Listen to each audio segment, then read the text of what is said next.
Alright, so today we got the deck all screwed down from the last video, and did that last night. Took a couple hours, but it's all screwed down nice and tight. And today I went yesterday and picked up these sheets of plywood here, cedar sheets of plywood, to build a doghouse for the dogs. We're going to build a big duplex for these guys, so the big dogs can be in one side and the little dogs can be in the other side. So I've got my saw set up this morning, and I've got some miscellaneous lumber around here. I think I've got enough to get it done. Guess we'll find out. But we were going to use these plywood sheets over here, but I just kind of figured that the dogs would probably chew on that and it'll come off in chips, and I don't want that. I think that this cedar stuff over here is going to be nicer, and be nicer for them. It'll look nicer, and it's important to me to do it the right way, you know. Do it the right way the first time, so that you can really take pride in it every time that you look at it. So we'll get to work here on building the floor, and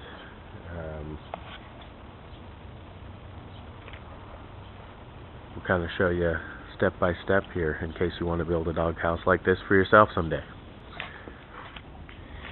Alright, so here's the bottom frame, and I'm doing this out of pressure treated wood because this is the part that's going to sit on the ground, and we don't want it to rot. So pressure treated is made to come in contact with ground and moisture and things like that, and it won't rot. So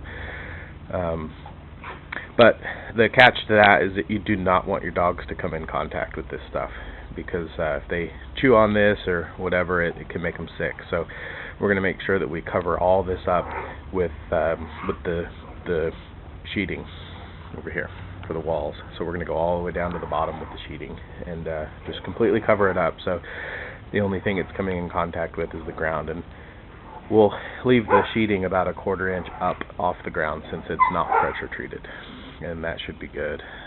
You can see that the middle two pieces, I'm building this doghouse with kind of scraps that are just available to me. So you can see that the middle pieces are 2x4s, and all the way around the outside is 2x6, which is going to be fine for the strength of the floor.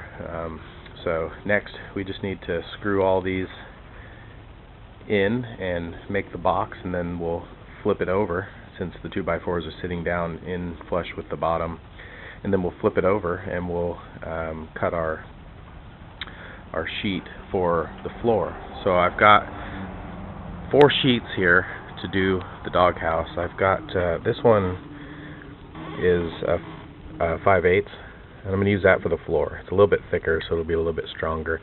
And then for the walls, I've got it measured out so that I can do all the walls with 2 pieces, and they're 3/8 inch pieces. And then the other 3/8 inch piece is going to be for the hinged roof. So I'll get this all screwed together here, and we'll come back and I'll show you how we'll cut the board for the floor.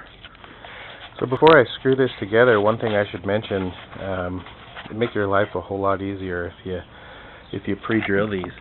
So I see I've got 3 holes on either end here, and then for the 2x4s I just have 2 holes pre-drilled, and you just want to use a bit that, and when you put the screw under it, you can see the threads on each side. You don't want to use one that's too big. The threads won't grab and guide itself in, but so that's important.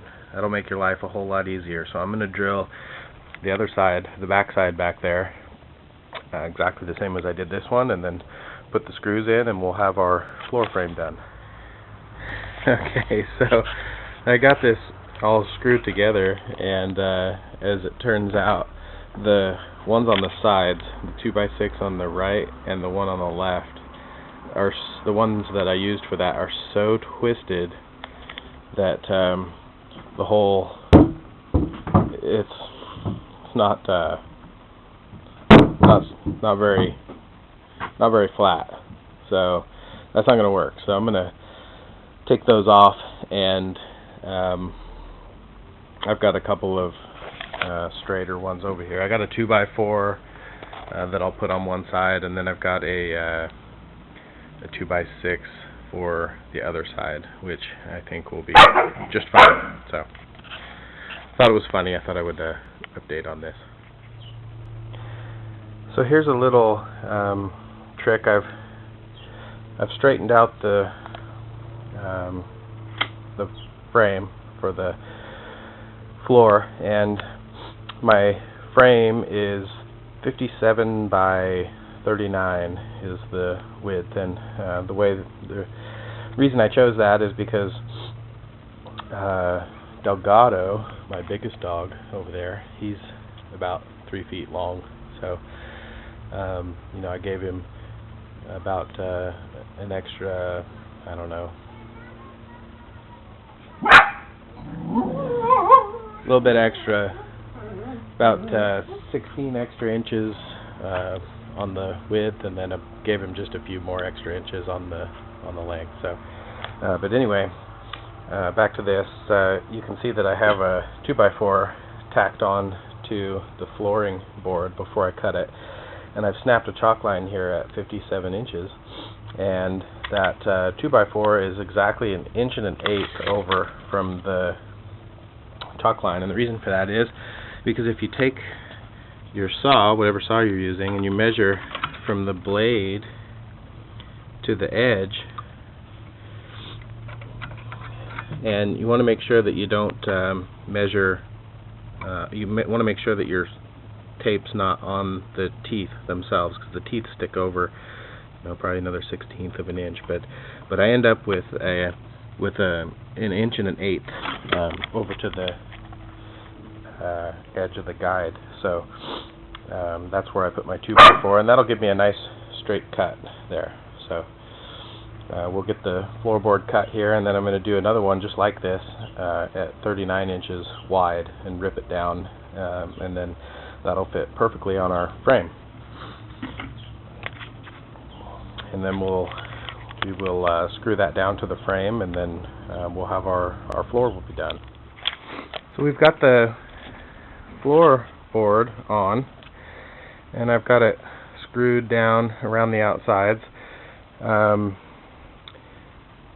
Normally you would square up the frame underneath, but it actually ended up perfect, so didn't even need to square it. With a bigger floor, if you're going to do multiple sheets on the floor, you would have to square it using the triangle method, but this is just one board, and when I put it on here, it fit perfect, so it worked out good. So I've got it screwed down around the outsides, and I did pre-drill those, and I'm using the screws here, these weather-resistant screws from the deck.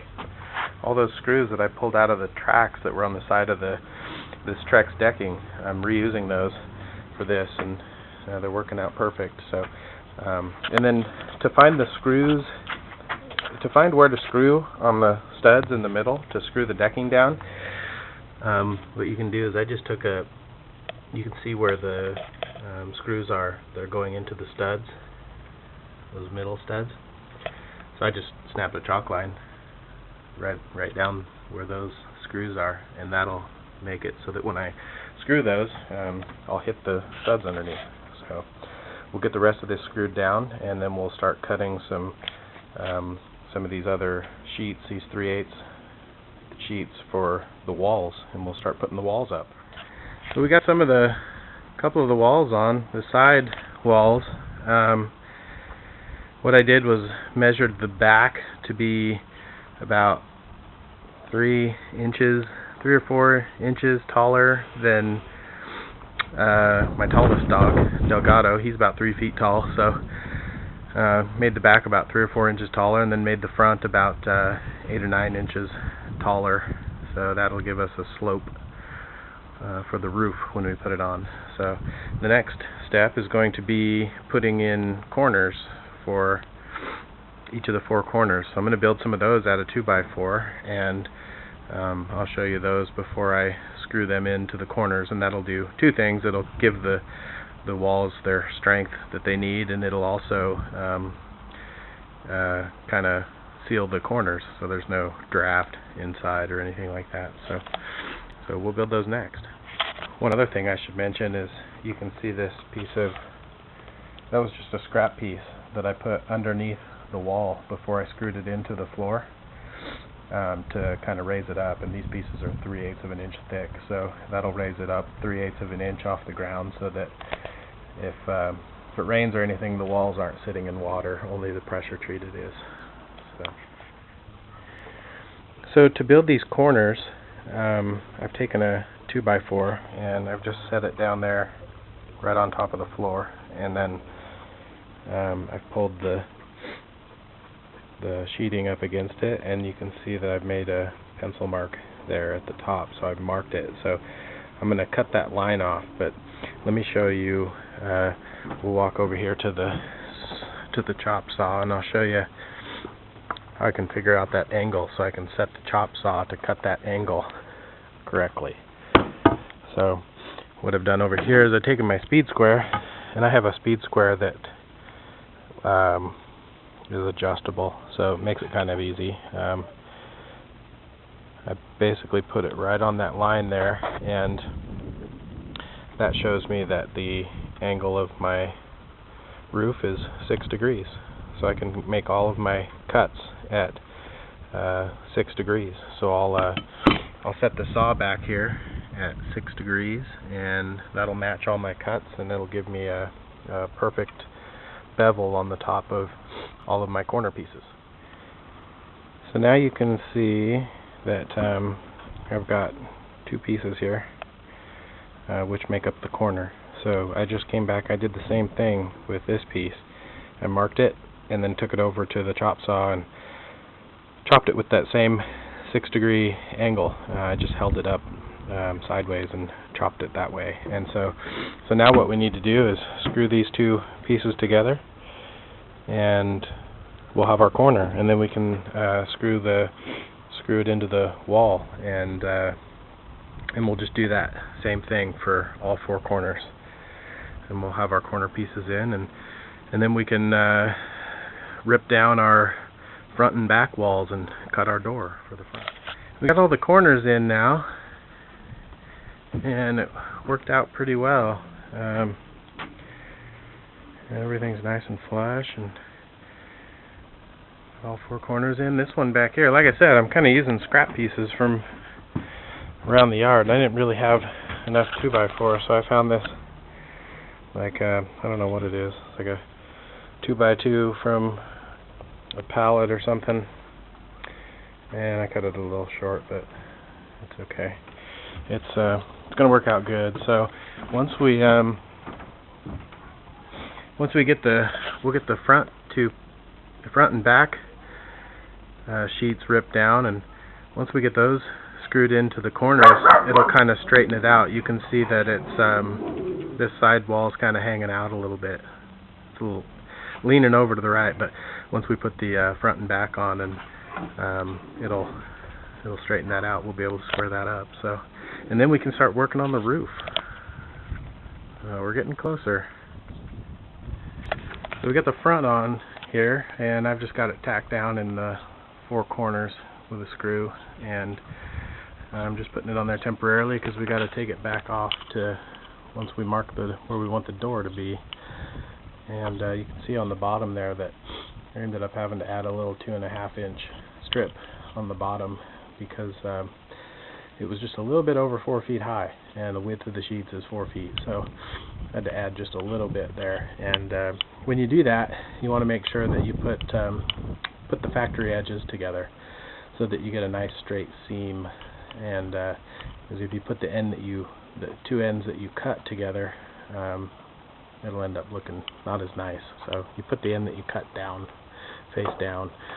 So we'll go in here.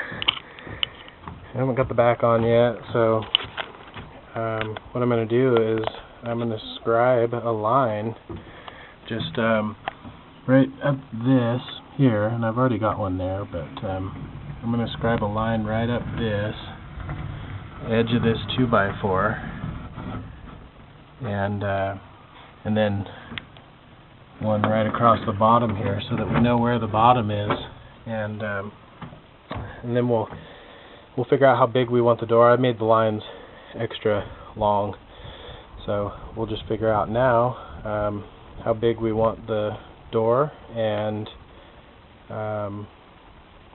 then we'll snap some chalk lines and make a square out of it and cut it out with the skill saw, and then we'll screw this front piece back on, and we'll have our door in place, and then we'll be ready to put the back on here, and then we can start working on the roof. And there we have it. We've got the door trimmed out. I made it 30 by 16 inches, so plenty of room for the big dog to get up in there.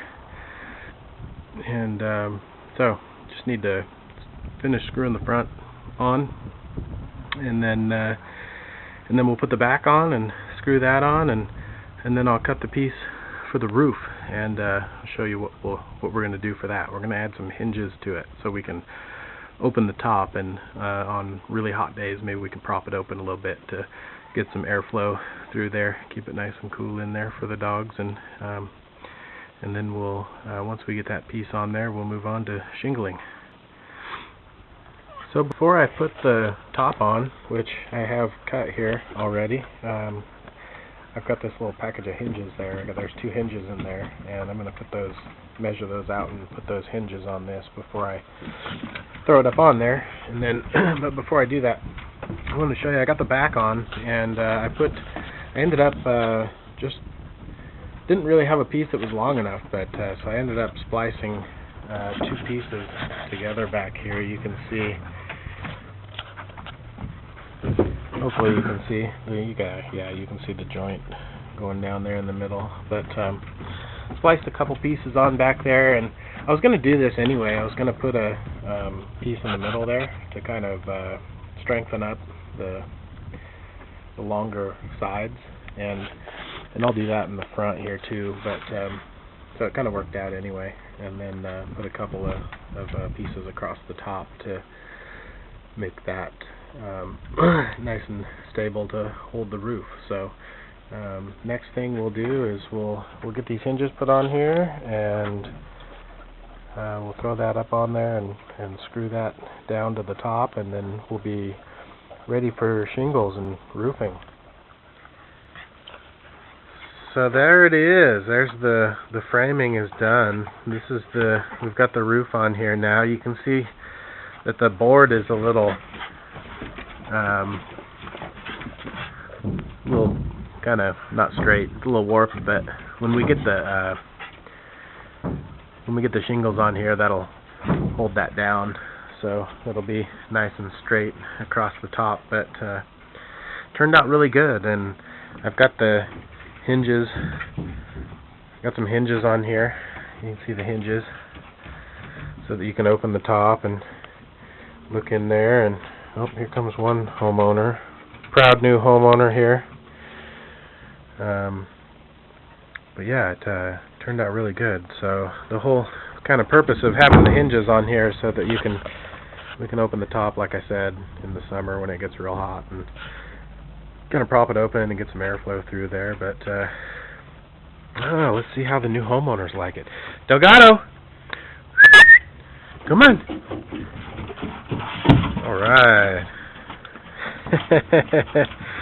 Oh, I get kisses. You're welcome. You're welcome.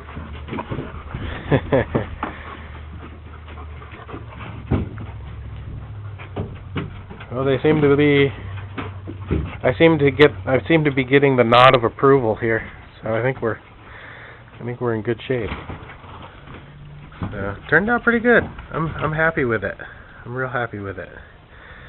So I talked to to a friend of mine who's going to help me out. He owns a roofing company, and he's going to help me out with the shingles. He's going to hook me up with some tar paper and some shingles and some drip edge for around the top. So we'll do that probably tomorrow afternoon. We'll get the roof on there, and then all that's left after that is just to paint it. Probably do like a light gray on it, and something that doesn't really attract the heat too much, and that'll be it. There's going to be a part 2 to this video as well. When fall comes, I'm gonna insulate the inside and put some of that foam insulation on all the inside of all the walls in there, and then cut some more sheets and screw those in to the insides, and that'll keep them nice and warm in the cold weather. So, and then we'll probably do something, cover up the door here so that it stays nice and warm in there. Maybe put a heat lamp in there or something for them in the winter. So far so good. We'll see tomorrow how the shingles go. So I've got the roofing material here. I got a little roll of tar paper and the drip edge already pre-cut to size, and a stack of shingles here, and then I've got some more in the little hand trailer back here, and all this material was graciously donated by Boise's Best Roofing here in town, and they are a fantastic roofing company. I've had the pleasure of seeing a few of their jobs that they've done around town, and they just do a phenomenal job. So if you need re-roofing or fixes or a new roof, anything like that, these guys, that's the place to go. Dave, the owner, graciously donated this material to me for the doghouse here, and kind of gave me a little roofing 101 on kind of how to put this stuff on. So I'm going to give it my best shot here, and we'll see how it turns out. So we're going to start by putting the drip edge on, and I'll show you, once I get a couple pieces on here, I'll show you what I was taught on how to do the corners on that, and then we'll just kind of piece this together here and get our roof on today. Oh, and I will leave I will leave some contact details for Boise's Best Roofing down below in the description. So if you guys need to get a hold of anybody for roofing needs, you can call them up, and Dave will take good care of you. Actually, before we get started here, a couple things.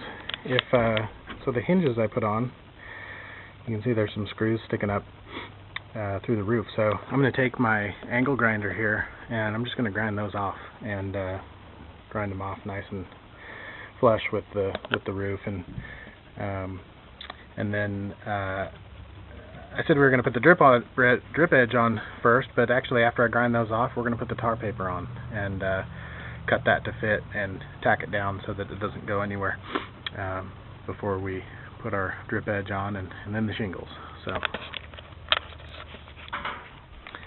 there's the dry paper on, tar paper, whatever you want to call it, and it ended up taking one roll and then, I don't know, maybe another foot or so, and I've just cut it pretty flush to the edge here, and then the drip edge will come back, a couple inches here, so kind of overlap a little bit. So and then you can see that the tar paper's overlapped there too. You can see that line, but yeah, it's overlapped to the first line there. So so we'll put the drip edge on next, and then I'll show you what I was taught on how to cut the edges and kind of put the corners together, and we'll see how it goes together. Okay, so you can see the corner that I've put together here on the drip edge, and I'll kind of pull this one back here for us, and you can see, let me put this back up here. Okay, you can see how this is kind of notched out here. It's got about a 1/4 inch notched out that's been taken out, and then it's got another cut up under here, and then it's folded over, and that allows this other piece to slide right in front of it. Let me fix this here. That allows this other piece to slide in front of it, and then I've taken out another about a 1/2 inch notch here, so that this is just kind of flush with the edge of the corner here.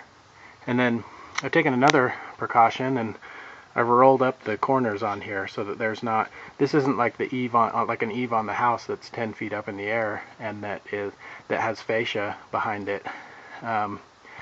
This is kind of an overhang here on this doghouse, and it's about at a little kid's head height, so I don't want anybody to get hurt on this. So I've kind of rolled this up underneath here, and I may take some I may do something else to these corners too, but for now I've got them rolled up, and I don't think that anybody will catch their noggin on there and get cut. So it feels pretty good now, so it might be good, but may do something else to that, I don't know. But that's how the corners go together, and then I just need to nail this down along the top here, and then we'll be in good shape. So I'm going to put the drip edge on all the way around, and then we'll lay some shingles up here and show you how those need to sit.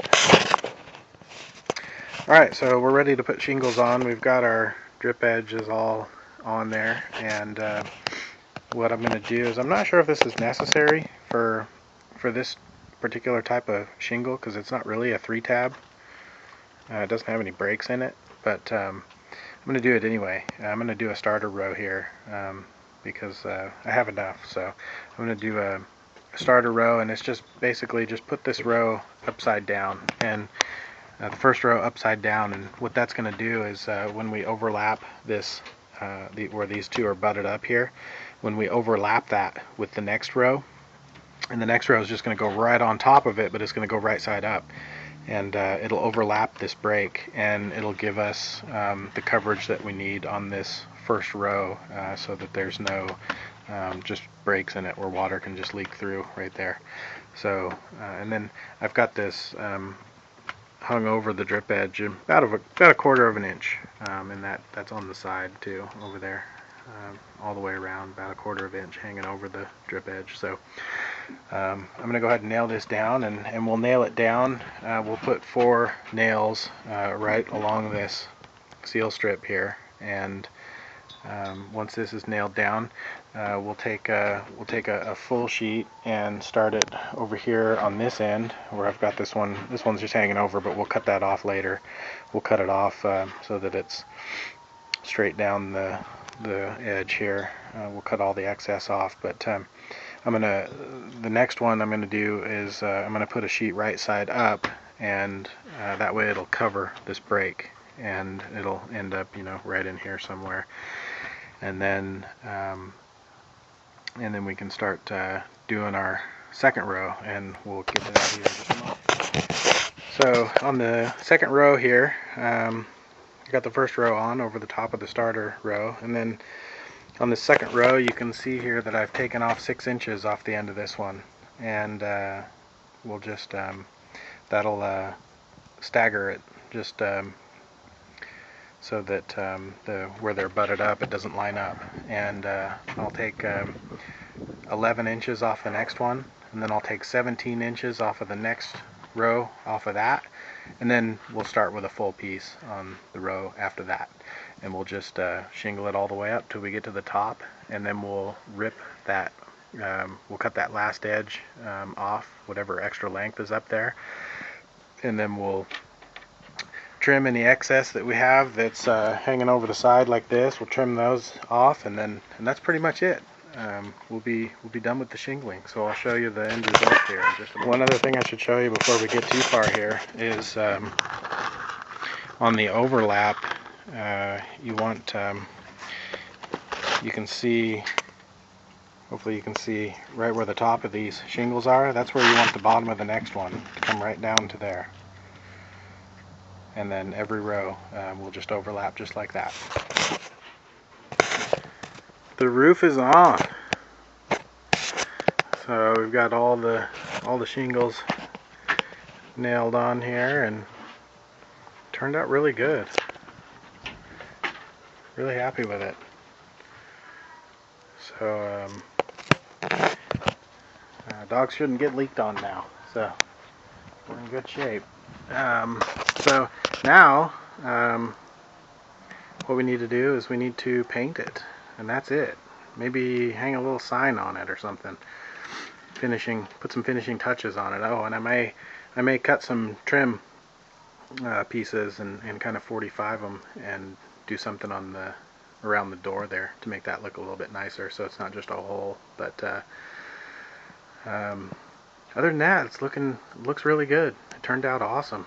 So I'm gonna get to painting here. I'm gonna paint it like kind of a light gray, so that it doesn't attract heat and it stays nice and cool in the summer. So we'll get this painted up and hang a little sign on this for them, and we'll show you the finished product. We can see the light at the end of the tunnel.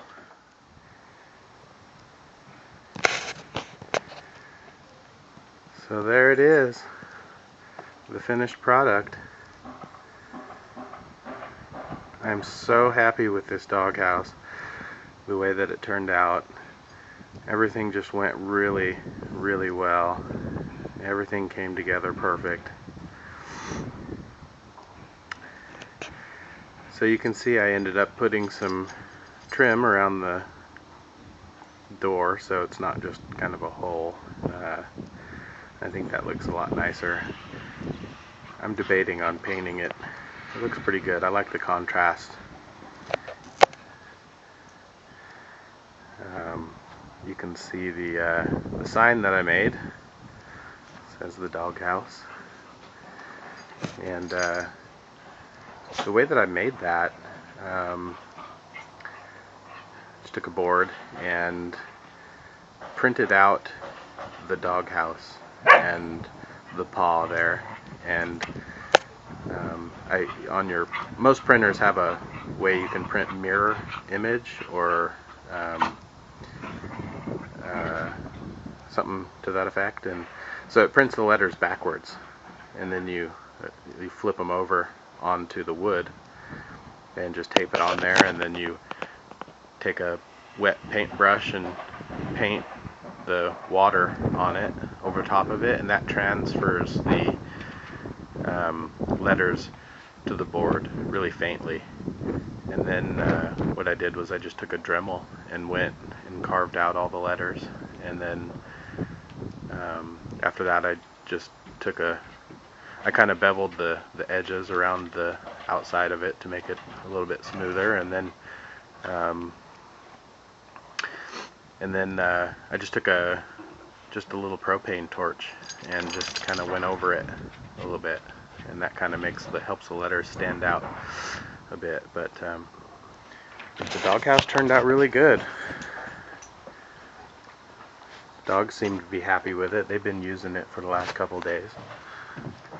Shingles turned out really good, and it's just a nice little doghouse. So the grand total for the doghouse was around $100 is what I spent, and I got all scrap 2x4s. The only thing I bought was the plywood sheets, and the trim around the door there is made from plywood sheets, leftover. And then the doghouse sign is also made from leftover plywood sheet. And then, so I kind of made that board basically. And then, so all I bought was the sheets, the hinges, and the paint. And that's it. Everything else was just all the 2x4s and I had laying around, and or you could just get the 2x4s from a construction site, and the shingles and drip edge and tar paper from Boise's Best Roofing. Just some extra leftover pieces that they had, worked out great. And then all the screws that I used for the whole thing to screw everything together were left over from this deck. They all came out of this deck. So just really happy with it. The whole thing just turned out really good. And so hopefully this video helps you, and maybe you can build one like this yourself someday, and your dogs will love it. What do you guys think? What do you think, Delgado? Hey, what do you think? Come on, go in there. Go in your house. Come on. Good boy. It'll keep them nice and dry in the weather, and they can have a place to go to get out of the wind. Now they just need a couch in there and flat screen, but we'll work on that next.